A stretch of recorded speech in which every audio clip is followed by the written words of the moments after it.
활동을 확인하는 교육의 광장. 온 오프라인으로 뭉치자 애국 행사. 광화문온으로 조직되어 건강한 대한민국을 만듭시다. 광화문 온 지금 다운로드. 네, 앞으로 모시겠습니다. 이제 기자님이 쓰신 책이 너무 총개 있는데 그건 나중에 내가 소개를 해드리기로 하고 아마 앞으로 또 유튜브 방송을 통해서도 계속 강의를 할 것입니다. 여기 가운데로 오시고 다시 한번 뜨거운 박수로 맞이하겠습니다. 감사합니다. 좋은 강의를 부탁드립니다. 네, 감사합니다. 여러분 반갑습니다. 대한민국이 어떤 나라인지는 헌법을 보면은 알 수 있습니다. 대한민국 헌법 제1조 대한민국은 민주공화국이다 이렇게 되어 있습니다. 그런데 민주공화국이 뭔지를 모르고 있습니다. 한번 넘겨주시죠. 자, 여기 보시면 민주공화국은 민주 플러스 공화국입니다. 자, 그러면 여기서 우리가 잘 한번 보시죠. 민주라는 건 뭐냐? 국민이 주인이라는 뜻입니다. 우리가 주인이에요. 내가 주인이에요. 공화국은 뭐냐? 개인보다는 절대 다수의 공동체 목표에 참여하고 기여하는 것을 공화국이라고 얘기합니다. 넘겨주시죠. 대한민국이라는 어떤 나라냐를 이승만 대통령이 1948년 8월 15일 날 대한민국 건국을 전 세계에 선포를 하면서 유명한 연설을 합니다. 민주정체의 요소는 개인의 근본적인 자유를 보호하는 것입니다. 개인의 자유라는 건 뭐냐?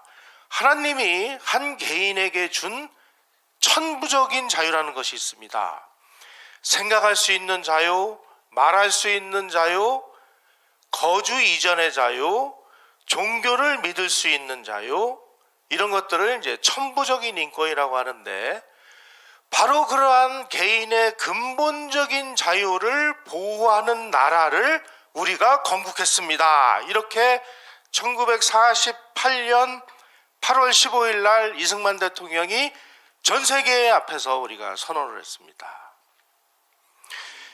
개인의 근본적인 자유가 지금 지켜지고 있느냐? 왜 교회에서 예배를 마음대로 못 보게 합니까? 누구 마음대로?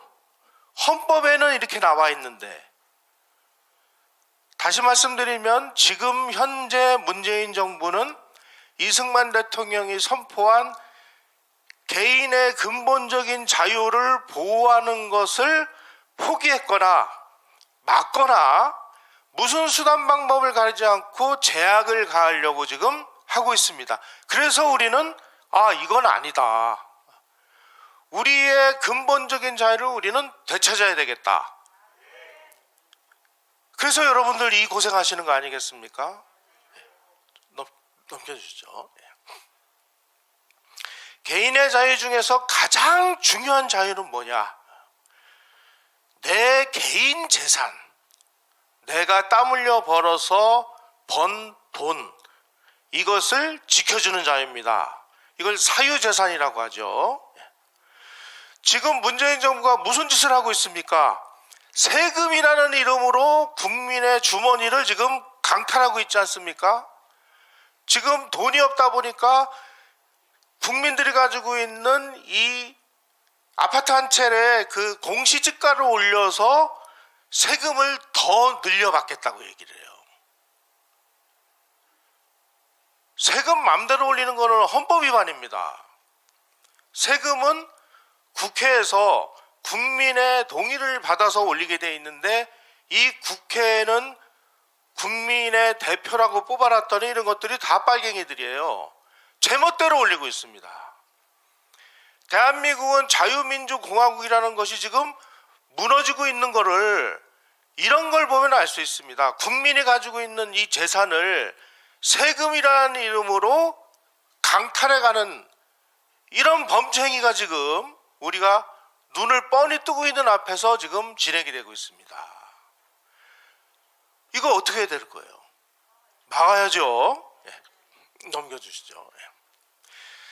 대한민국 헌법 제1조의 진정한 의미는 바로 개인이라는 건 뭐냐, 그냥 막 내 마음대로 하는 것을 개인의 자유라고 하는 것이 아니고, 개인이라는 것은 끝없이 정말 내가 열심히 일해서 번 돈을 쓰지 않고 아껴가면서 이것을 사회에 필요할 때 쓸 수 있는 이런 훈련된 개인들이 하늘이 이 개인에게 준 자유를 가지고 이 사회를 더 아름답고 서로를 도와가면서 살 수 있는 그런 세계로 만들어 놓으라고 이런 나라를 만들었는데, 이걸 누군가가 지금 사기를 쳤든지 내다바이를 했든지 아니면 전 국민이 속았든지 해서 지금 전부 뺏겨버렸어요. 넘겨주시죠. 우리 국민들이 지금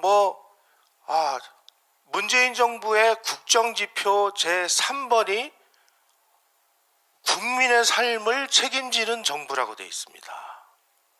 아니 여러분, 내 삶은 내가 책임지는 거지 왜 정부가 책임을 져요? 정부가 내 삶을 책임져 주면 그러면 그게 공짜입니까? 내 삶을 책임져 준다는 이름으로 하나님이 개인에게 준 천부적인 자유를 하나씩 뺏어가고 있습니다. 그럼 뭐예요? 북한장 나는 거예요. 그런데 우리 국민들은 정부가 코로나 위로금도 주고 준다고 그러니까 거기에 속아가지고 그 사람들을 찍어. 왜 이러냐? 왜 이게? 조선시대에 노비제도라는 것이 만들어져서 이제 진행이 됐는데, 지금 그 학자들의 연구 결과에 의하면은 조선에서 조선 백성 10명 중에 4명이 노비였다고 합니다. 지금 저 사진을 한번 보세요. 양반이 딱 나귀를 타고 갈 때 일반 그 백성들, 우리가 상민이라고 하고, 양반들은 이 상놈이 하는 그 일반 백성은 90도 이하로 절을 하게 돼 있습니다. 요 사진 보세요. 농부가 지금 그 절을 하는 각도를 보면 약 120도 정도 숙이고 있죠.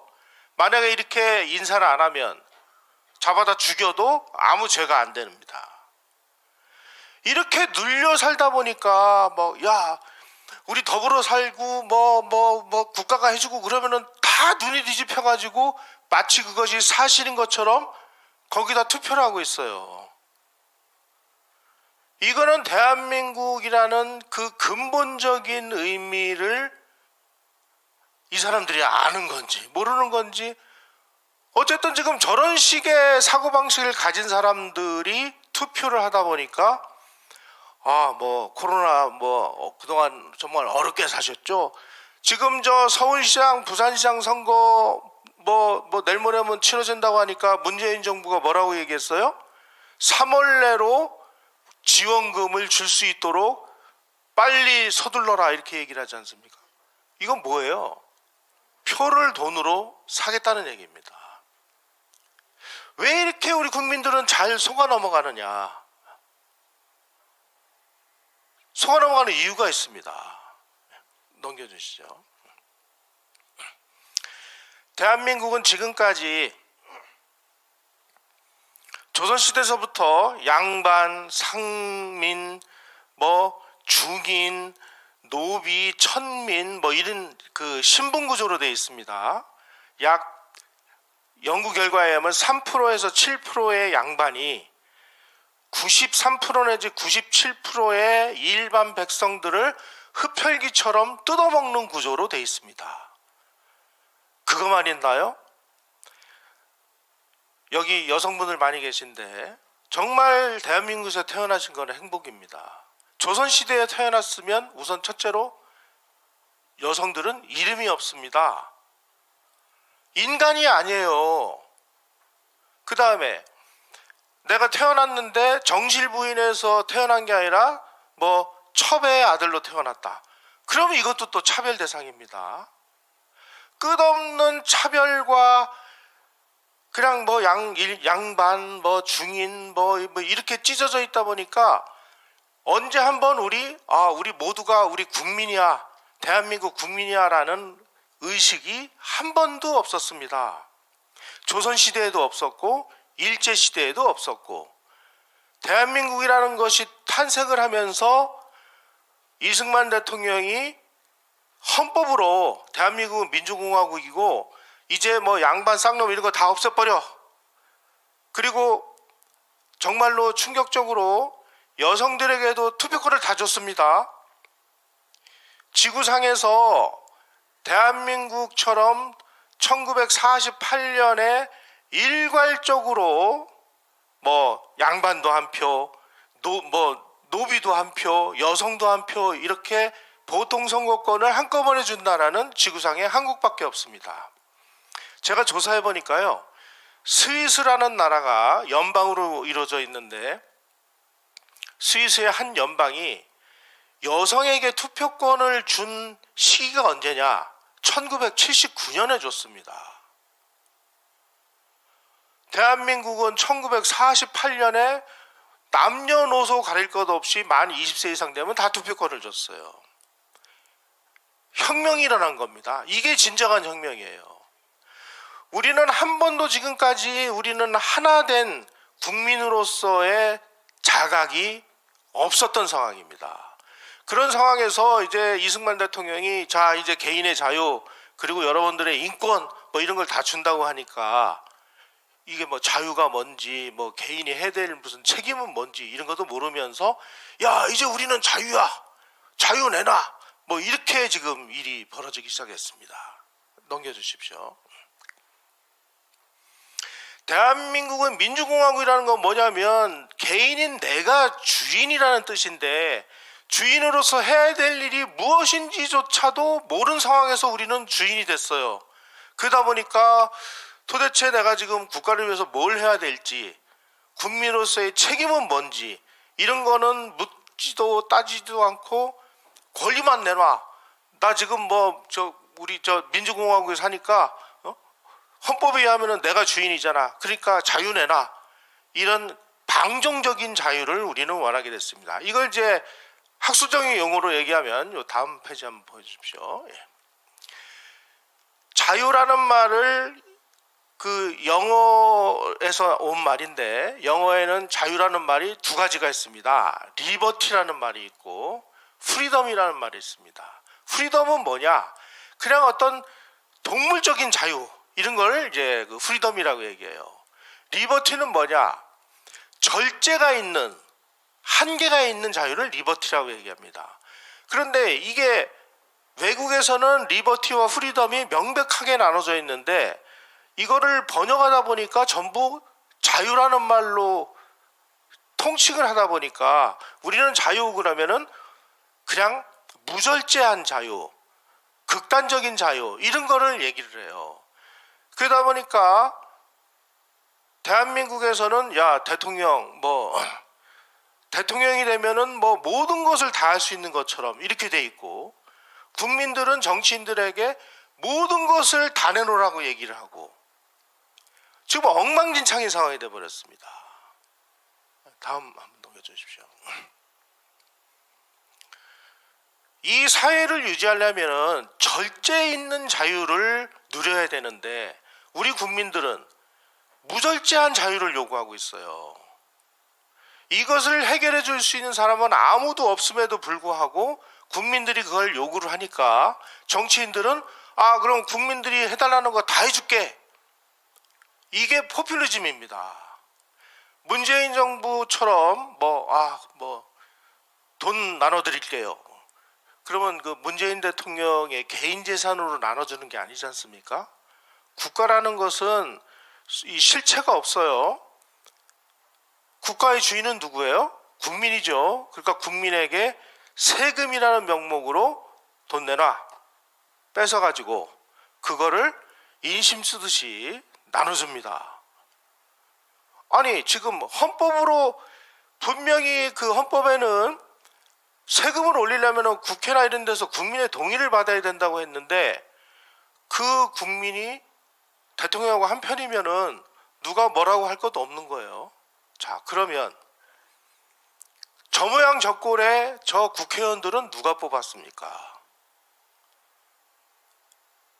지금 3분의 2 의석을 차지하고 있는 저 더불어민주당이 지금 하고 있는 꼴을 보세요.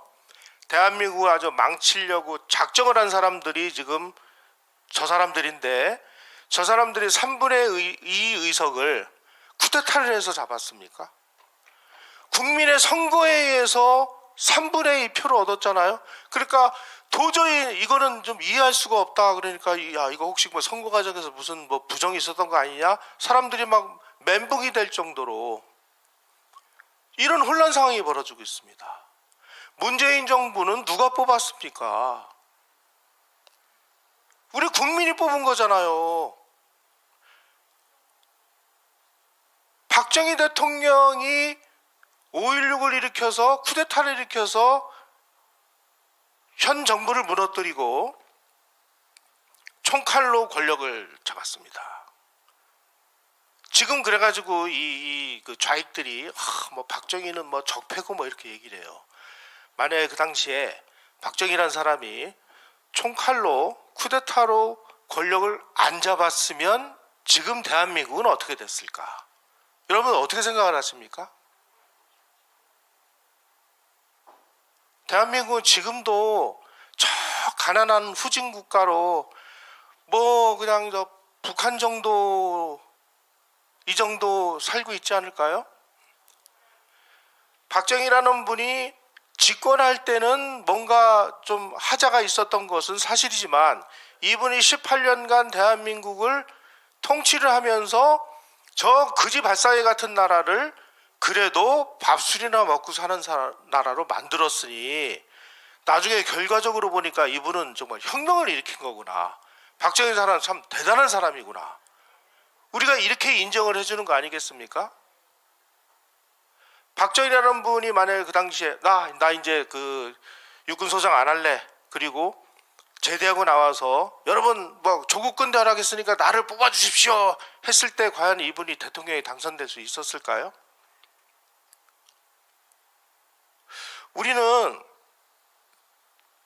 나라의 주인이 난데 내가 누구를 뽑아야 이 나라가 제대로 가고 누구를 뽑아야 이 제대로 된 법을 만드는지에 대해서 냉정하게 생각하지 않고 투표를 할 때 지금 보면은 나하고 뭐 사촌이니까 나하고 동양 사람이니까 나하고 같은 학교를 나왔으니까 이걸 이제 유식한 말로 지연, 학연, 혈연 이렇게 얘기하죠. 이런 지연, 학연, 혈연에 의해서 투표를 하다 보니까 지금 이런 결과가 나오는 겁니다.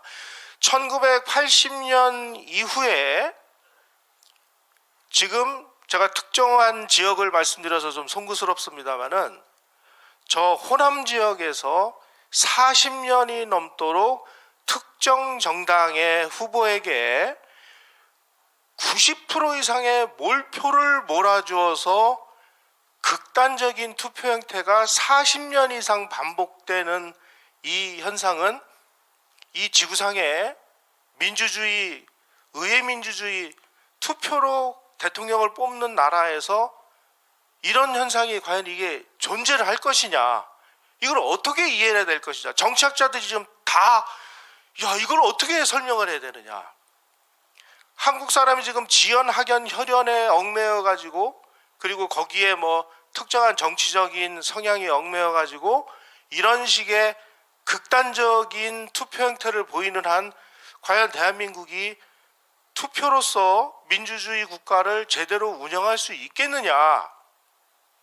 그러면 그 투표는 누가 하는 거냐. 지금 호남 사람들에게 누가 총칼 들고 너 이 정당에 찍어라고 지금 누가 강요를 하는 겁니까? 아니잖아요. 이거 어떻게 해야 되는 거예요? 우리 국민이 스스로 깨어나는 수밖에 없습니다.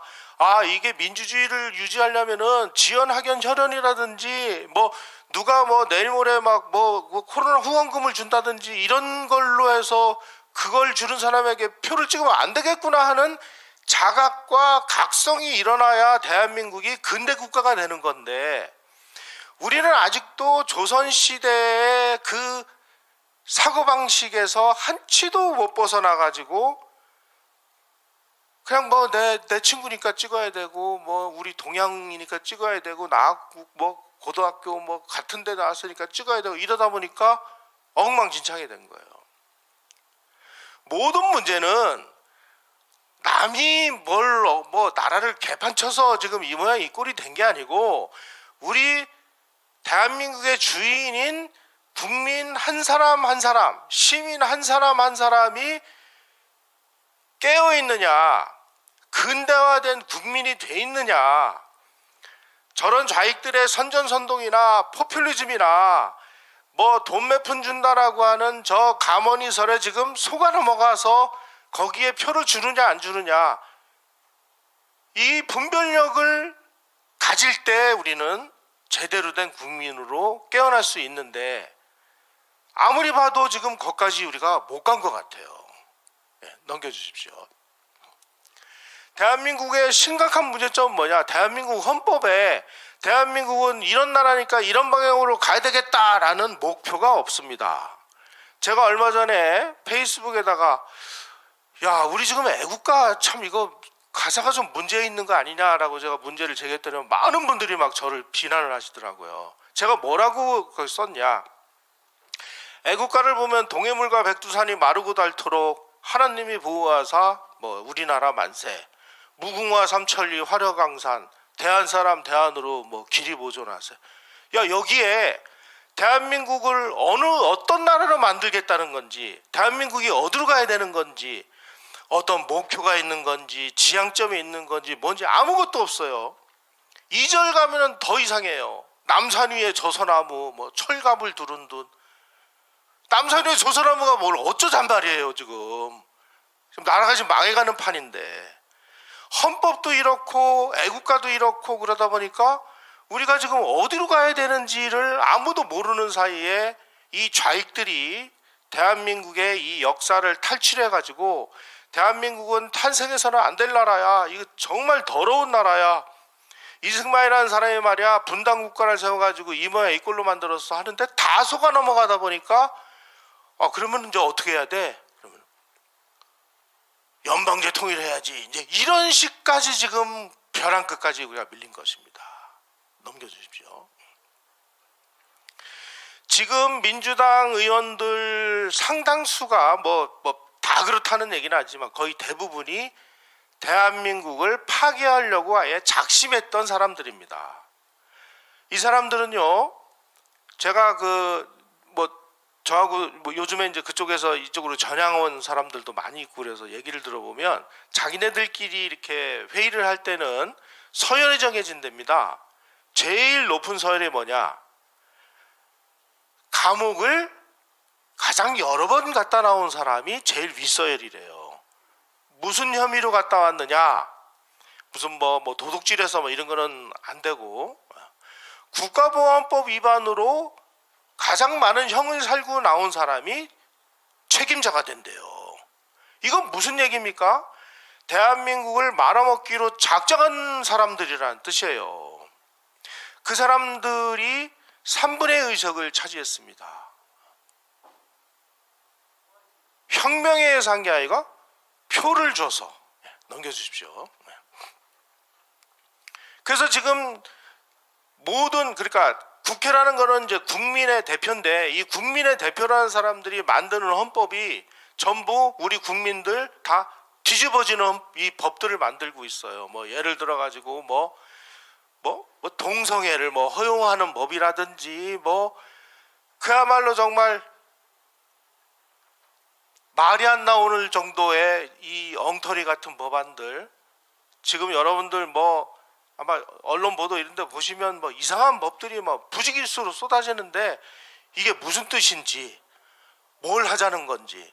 궁극적인 지향점들은 뭐냐? 부자들의 호주머니를 털어서 자기네들이 원하는 사람들에게 나눠줄 수 있도록 법을 다 지금 뜯어고치고 있습니다. 넘겨주십시오. 저런 사람들이 후보로 나왔을 때 저 사람들에게 표를 줘서 당선시킨, 그러면 시민들의 책임은 없느냐? 자꾸 우리는 뭐 이 나라를 누군가가 막 이상한 방향으로 이끌어간 것처럼 생각을 하는데, 사실은 투표만 제대로 해도 우리는 제대로 된 나라를 만들 수 있습니다.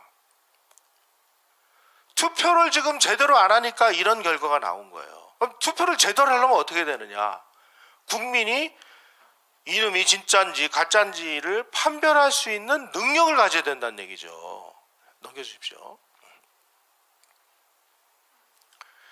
저런 팻말을 들고 있었던 사람에게 41%의 국민들이 표를 줬습니다. 41%의 국민들이. 그래서 저 사람 41%를 득표해서 대통령이 됐죠. 나머지는 뭐 이 사람이 몇 프로, 저 사람이 몇 프로, 또 뭐 누가 몇 프로, 뭐 홍준표가 몇 프로 다 찢어지는 바람에 41%를 득표한, 국정원을 해체한다라고 한 저 사람에게 표를 줘서 저 사람이 대통령이 됐습니다. 넘겨주십시오. 저 사람들이 좋아하는 북한은 어떤 나라냐? 저 나라가 어떤 나라인지, 저 체제가 어떤 체제인지는 헌법을 보면 알 수 있는데, 이 헌법에 뭐라고 되어 있느냐 한번 보시죠. 북한 현행헌법 서문이 이렇게 되어 있습니다. 제가 읽어드릴게요. 조선민주주의 인민공화국은 위대한 김일성 동지와 김정일 동지의 사상과 영도를 구현할 주체의 사회주의 조국이다. 위대한 김일성 동지는 조선민주주의 인민공화국의 창건자이시며 사회주의 조선의 시조이시다. 김일성이 어쩌고 김일성이 어쩌고. 대한민국 헌법 1조는 대한민국은 민주공화국이다. 대한민국 국민이 주인이다. 모든 권력은 국민으로부터 나온다라고 돼 있는데, 저 나라는 김일성의 나라로 헌법을 만들어 놓은 저 나라하고 연방제를 하겠대요. 지금 우리는 하나님이 개인에게 준 천부적인 자유를 누리는 나라고, 북한은, 여러분 북한은 저거는 그 나라가 아니라 왕조입니다. 조선시대에는 이씨들이 권력을 잡았던 이씨조선인데 그 이씨가 김씨로 바뀌었을 뿐입니다. 그래서 김씨조선의 1대 왕이 김일성이고 2대 왕은 그 자식인 김정일이고 3대 왕은 그 자식인 김정은입니다. 그러면 4대 왕은 뭐 누군가 또 되겠죠. 이거는 국가가 아니라 왕조예요. 이런 왕조하고 대한민국이 연방제를 하겠대요. 통일을 하겠대요. 그러면 이거 어떻게 되는 거예요? 말 안 해도 다 아시겠죠. 저 사람들이 원하는 통일은 뭐냐? 우리가 원하는 통일이 아닌 김일성을 위한 나라. 그래서 저 사람들은 뭐라고 얘기를 해요? 김일성 민족이라고 얘기를 하죠. 자기네들은 배달결의 단군의 자손이 아니고요, 김일성 민족이라고 얘기를 해요. 그 김일성 민족이라고 하는 그 신성한, 자기네들이 아주 신성하다고 얘기하는 백두혈통의 그 본고장인 백두산 천지에 올라가서 둘이 손을 맞잡고 우리 이제 민족은 하나다라고 외쳤으니까 자기네들 뜻대로 조금 있으면 저렇게 되리라고 생각을 하는데 절대로 저렇게 안 됩니다. 왜 안 되느냐? 깨어있는 시민들이 너무 많아서 그렇습니다. 여기 와 있는 여러분들이 깨어있는 시민들이고요, 여러분들이 또 내 가족과 내 이웃과 그리고 같은 교회를 다니는 내 동역자들과 사회에 있는 친구들, 이런 사람들을 깨우치면 되는 겁니다. 모든 싸움에서 가장 중요한 것은 야 이제 다 끝난다 보다 하고 체념할 때가 가장 위험한 것입니다. 우리는 얼마든지 이길 수가 있습니다. 왜 이길 수 있느냐? 저들은 거짓말이고 우리는 진실이기 때문입니다. 사실을 이길 수 있는 거짓은 없습니다. 체념하는 것은 곧 지는 겁니다. 우리는 얼마든지 싸워서 이길 수가 있습니다. 네. 그러기 위해서는 공산당의 존재 이유를 알아야 되는데, 공산당의 존재 이유는 딱 한 가지입니다. 남이 가지고 있는 권력을 내가 뺏어서 내가 권력을 행사하기 위한 것이 바로 공산당입니다. 그래서 내가 이제 남의 다른 사람이, 예를 들어서 우리가 박근혜 대통령을 예로 들어봅시다. 박근혜라는 사람이 이제 권력을 쥐고 있는데 내가 이제 뺏으려고 그러면 어떻게 해야 돼? 공산당을 하나 먼저 만들어요. 그래가지고 공산당들이 막 사람들을 이제 포섭을 합니다. 뭐 노동자, 뭐 농민, 뭐 학생 이런 사람들을 포섭을 할 때 뭐라고 포섭하느냐? 야, 노동자, 너희들 지금 자본가들에게 착취당하고 있지? 우리를 도와주면 말이야, 우리가 혁명에 성공하면 자본가들로부터 공장 뺏어서 너희들이 운영할 수 있도록 줄게. 그러니까 와 하고 몰려들죠. 농민 너희들 땅 없지? 우리 혁명에 협조를 하면 우리가 혁명에서 성공한 다음에 지주들로부터 땅을 뺏어가지고 공짜로 나눠줄게. 그러니까 와 해서 다 모여들어가지고 이 수적 우세를 앞세워가지고 권력을 탈취합니다. 권력을 탈취한 다음에는 이 사람들에게 약속을 했으니까 나눠줘야죠. 그런데 토지를 나눠주긴 나눠주는데 소유권을 나눠주는 게 아니라 경작권만 나눠줍니다. 그리고 경작을 할 수 있는 권리로 또 세금을 뺏어가요. 그러다가 다음 단계에서는 뭐냐? 야, 옛날에 너한테 준 거 도로 내놔. 국가가 뺏어가서 당이 가집니다. 당이 지주가 되는 겁니다. 이거를 사회화라고 얘기를 해요. 전부 속아넘어가지고 권력을 탈취해서 자기네들이 권력을 행사하는 것을 공산주의의 가장 기본입니다. 예. 넘겨주십시오. 이렇게 하기 위해서는 폭력이 필요합니다. 그래서 뭐 민주노총이라든지 이런 사람들이 막 죽청 들고 막 시비를 걸고 또 뭐 KBS나 이런 권력이 바뀌었을 때 거기에 있는 이사 이런 사람들 내쫓을 때 하는 걸 보면 테러 전술이라는 걸 사용을 해요. 예. 공산당들은 뭐 여수반란 사건이라든지 뭐 대구 폭동이라든지 이럴 때 사람을 아주 끔찍하게 죽입니다. 왜 그렇게 끔찍하게 죽이느냐? 다 이유가 있습니다. 공산당에게 저항을 하면 어떻게 죽는다는 것을 많은 사람들이 보는 앞에서 일부러 보여주는 겁니다. 그래서 소련이 공산혁명을 일으킬 때 사람을 죽이는 방법이 있었습니다. 뭐 예를 들면 이런 겁니다. 악질 반동이라고 찍힌 사람을 목에다 밧줄을 걸어가지고 차 뒤에다가 매달아가지고 비포장도로를 끌고 다니는데 언제까지 끌고 다니느냐? 이 몸에서 이 목이 분리되기 직전까지 끌고 다닌다. 이렇게 나와 있습니다. 사람 죽이는 방법까지를 다 매뉴얼화 해놨어요. 이거를 중국이 공산화할 때 써먹었고, 그리고 한국에서 여수순천 반란 사건, 대구 폭동, 제주 사산 폭동 때 거의 똑같이 써먹었습니다. 사람 죽이는 방법도 다 정해져 있습니다. 저게 이제 폭력 전술, 일종의 테러 전술이라는 것입니다. 그 다음 공산주의는 저런 식으로 자기네들이 남이 가진 권력을 뺏기 위해서 존재하는 것이라는 것을 속이기 위해서 모든 것이 다 거짓말로 되어 있습니다. 이렇게 저렇게 뭐 예를 들면은 우리는 민주주의, 민주화 이렇게 하면은 진짜 민주주의가 좋은가 보다 그러는데 이 사람들에게는 민주주의라는 건 뭐냐? 공산 독재를 민주주의라고 얘기를 합니다. 넘겨주세요. 그래서 이제 공산주의가 얼마나 악질인가를 연구한 요셉 보엔스키 이런 사람들의 연구 결과에 의하면은 공산당은 처음부터 끝까지가 다 거짓말이다. 심지어 헌법도 거짓말이다. 이렇게 거짓말을 집요하고 일관되게 할 수 있는 것은 공산주의자 아니면 못한다라고 자기 연구서적에다가 써놨어요. 넘겨주세요. 또 자기네들의 이 속셈을 많은 사람들에게 전파하기 위해서 선전선동이라는 것을 능수능란하게 구사합니다. 이 사람들은요 정말 그 이 선전선동의 천재들이에요. 근데 이제 이 자기의 그 가치관이나 기준이 없으면 저런 선전선동이 진짜인지 가짜인지를 모르고 전부 다 속아 넘어가 가지고 문재인 대통령 같은 사람을 찍는 거죠. 예, 넘겨주십시오.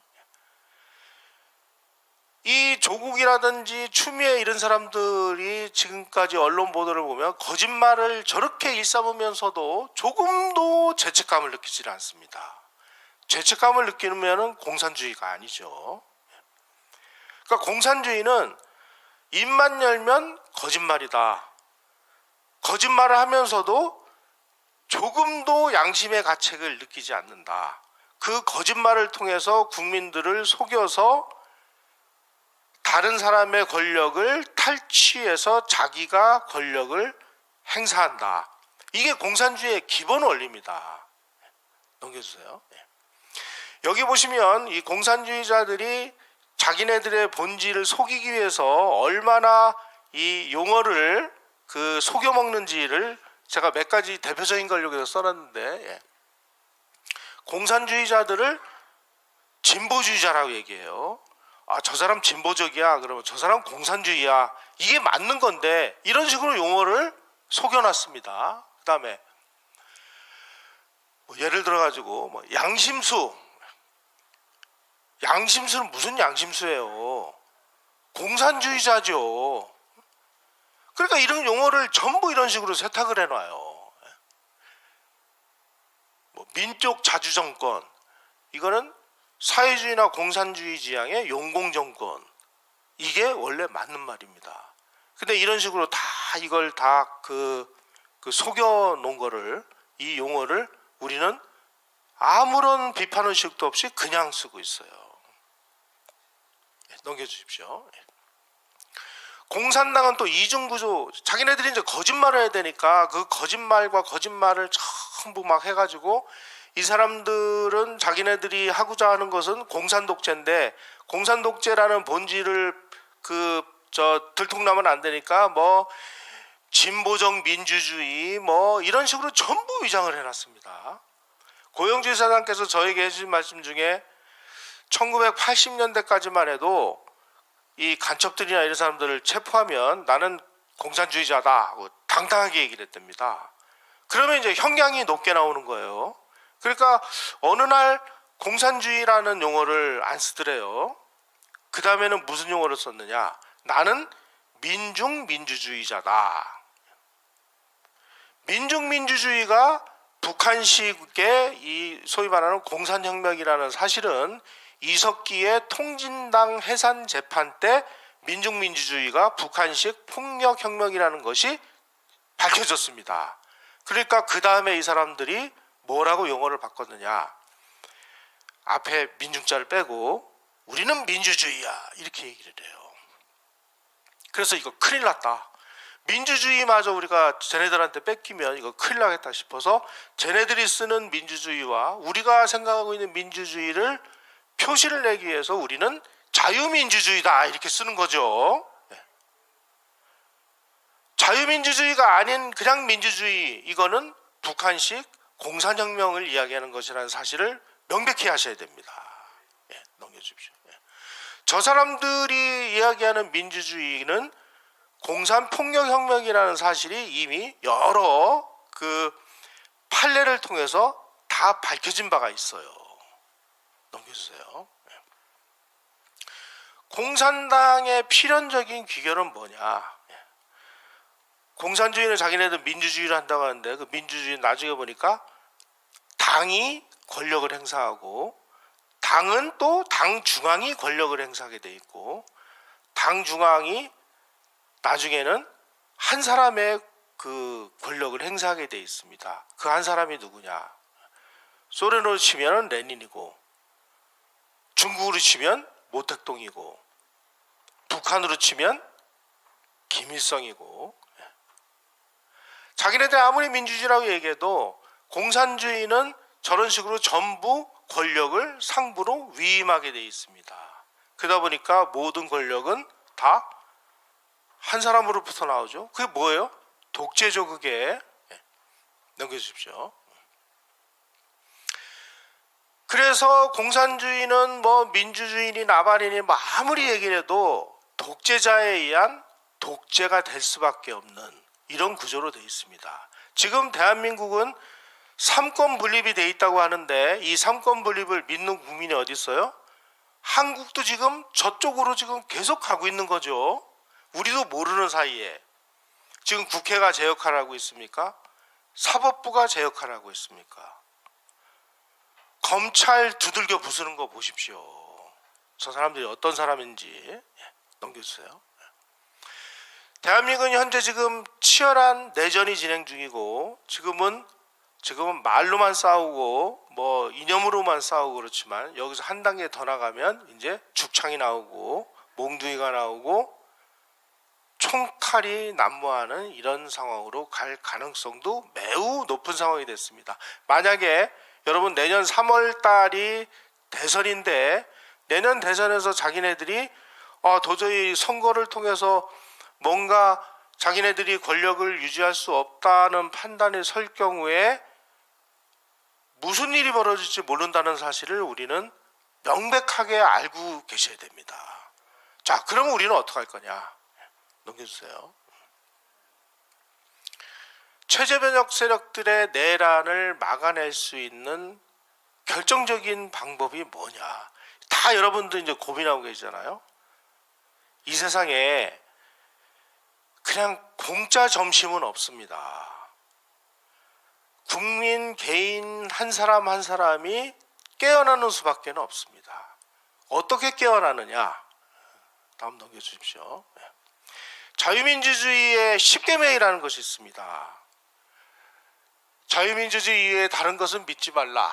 주체사상이나 그 어떤 사상도 섬기지 말라. 이승만 박정희 이름을 망령되이 일컫지 말라. 건국이를 지켜라.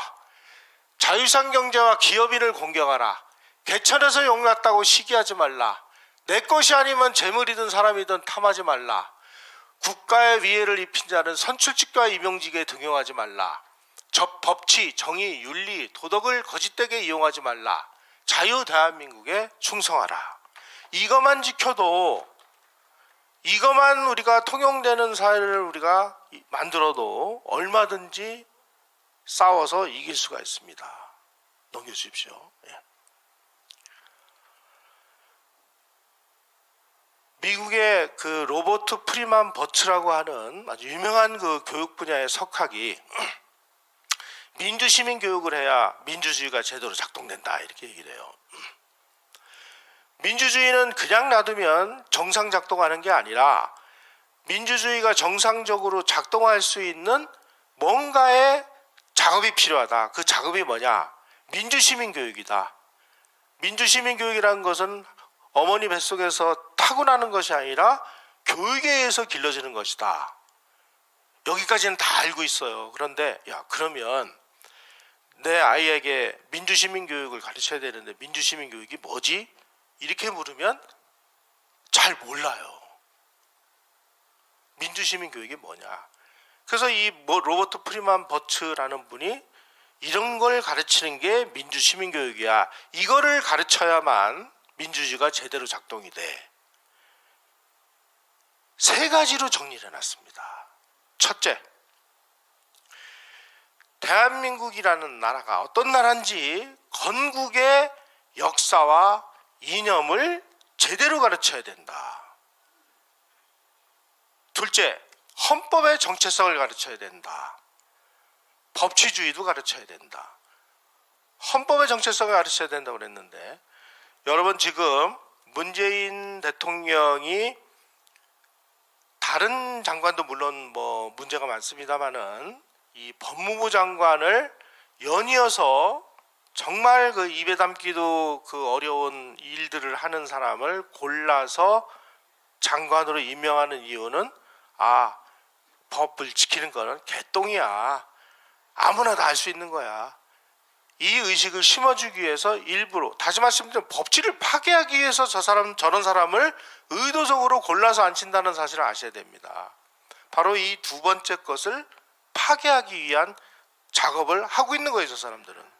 세 번째로는 시민으로서 권리도 중요하지만 권리와 함께 의무와 책임도 가르쳐야 된다. 이렇게 이 세 가지를 만들어 놨습니다. 자, 로버트 프리만 버츠의 이 세 가지 민주 시민 교육의 컨텐츠를 가지고 우리 교육을 한번 돌아다 봅시다. 자, 건국의 역사의 힘을 제대로 가르치고 있나요? 정반대로 가르치고 있죠. 헌법의 정체성을 제대로 가르치고 있나요? 반대로 가르치고 있죠. 민주시민으로서 책임과 의무를 가르치나요? 권리만 가르치고 있죠.